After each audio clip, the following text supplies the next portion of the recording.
এই যেন কোটি টাকার চেয়েও দামি সুখ। এই সুখটা হচ্ছে গ্রামের সবাই মিলেমিশে একসাথে খেলাধুলা করা। তেমনি করে এই খেলাটি দুইটি দলে বিভক্ত হয়েছে, ছোট দল বড় দল।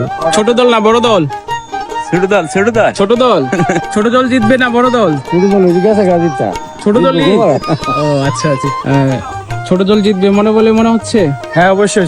এখানে এক দল হারবে, আরেক দল জয়লাভ করবে, এবং তারা কিন্তু সবাই মিলেমিশেই কিন্তু এই আনন্দ ভোগ করবে, যেন আসলে খুশির ফোয়ারা।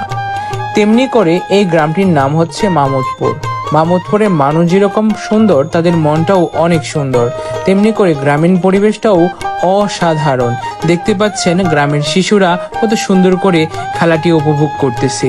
এই যেন এক অফুরন্ত সুখের ইতিকথা। আমরা আসলে এই শৈশবটাকে সবসময় খুঁজে পেতে চাই। যখন আমরা ছোট ছিলাম তখন কিন্তু এই ফুটবল খেলা থেকে শুরু করে দাঁড়িয়াবান্ধা, বৌসি খেলা, তেমনি করে সবচেয়ে আনন্দদায়ক খেলা হচ্ছে ছেলেদের জন্য ফুটবল। আর এই ফুটবল খেলার জন্য আমরা সবাই আপ্রাণভাবে চেষ্টা করি যেন সবাই একসাথে মিলেমিশে খেলাধুলা করতে পারি। এখানে জয় লাভ করার বিষয় না, সবাই একসাথে হওয়াটাই সবচেয়ে বড় মূল বিষয়।